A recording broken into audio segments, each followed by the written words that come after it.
As gardening enthusiasts, we're all the time looking for sources of information. Studies have shown that there are three areas that we as gardening enthusiasts get our information from, that being the garden centers, retail, and nurseries, also your county extension service, and then of course libraries with different reference books. We're here today with a convention, and one of those groups that we get that information from is the Oklahoma State Nurserymen's Association. Today as our special guest we have Gary Percefull, who's the president of that group, and also from Arrowhead Growers in Tulsa, Oklahoma. We want to welcome you to Oklahoma Gardening. Well, welcome to our convention, Thank Steve. you very much. It's good to be here. Now tell us a little bit about the Oklahoma State Nurserymen's Association, and then this is your annual convention that we're at. So tell us a little bit about your group and your convention. All right, Steve. Our group is composed of several hundred nurserymen around the state, and we have in our association a whole range of elements from the industry, all the way from retail, sales, to landscape contractors, to architects, to wholesale growers. And what we have here is our annual convention and trade show. We're having some business meetings this weekend, and also some educational sessions for our members.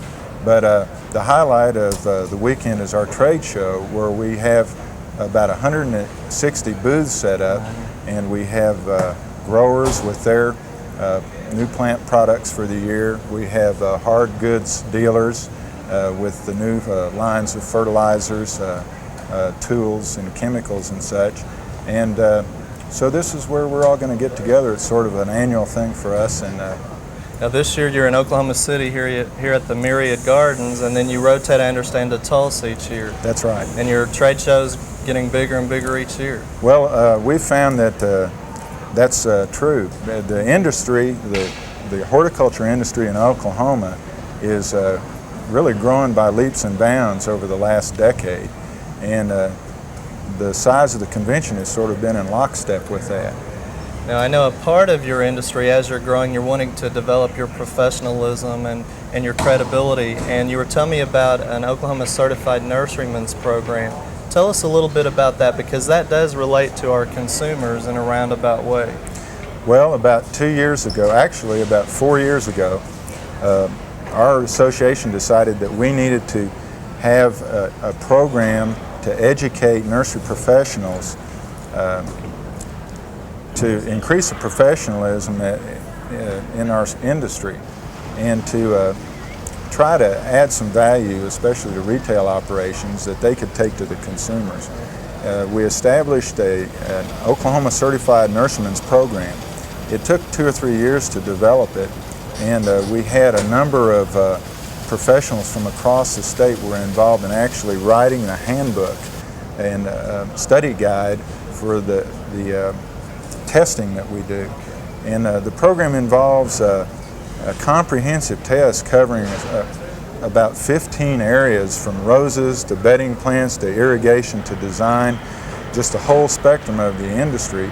And we give a test twice a year. Okay. And the professionals that pass the test then are certified nurserymen, and so when the consumers go to the garden centers and they're asking these questions or using them in their maintenance or whatever, someone that's gone through this testing, they would have a little bit more confidence level in their background and credibility then. Exactly. The consumers can be assured that these people have a broad range of knowledge in our industry. Okay. Is there a logo or a certificate or anything that the consumers should recognize that they've been certified? Actually, it's a red bud leaf that says Oklahoma Certified Nurseryman, and it's a pretty distinctive logo. And I think that probably going into this fall and spring, that consumers will start seeing this logo used in some advertising at retail centers and possibly in newspapers and such. Well, Gary, another thing that consumers are always faced with, a lot of times they hear about new products and new chemicals and plant material and that kind of thing, and they go to their garden center and it's not available. So sometimes they turn to mail order catalogs.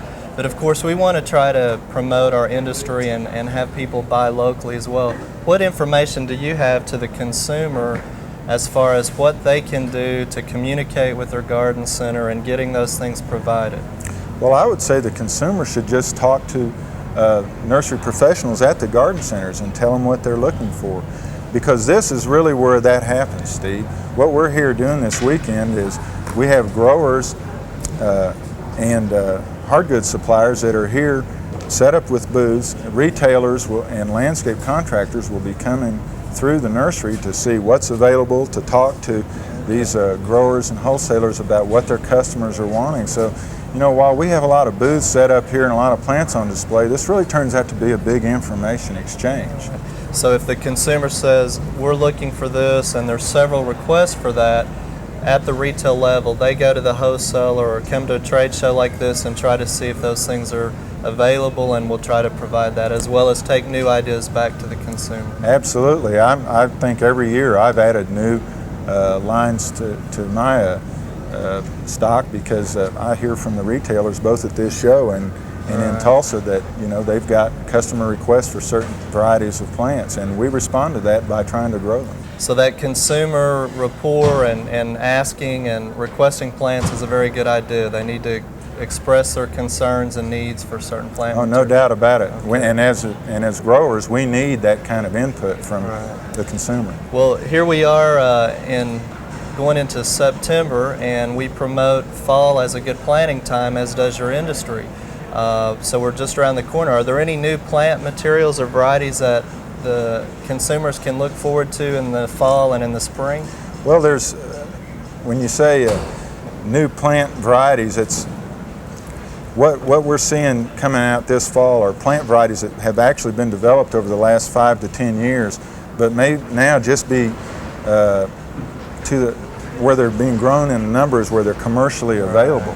And I think that what the consumers will start seeing are new budded varieties of ash, pear, and maple, and they're improved varieties for resistance to our weather conditions in Oklahoma and some of our pests, and also for various growth habits and coloration schemes in the fall. So that's a good point. A lot of times the new things that we hear about, it takes several years for them to be propagated and a supply large enough for the consumers to purchase.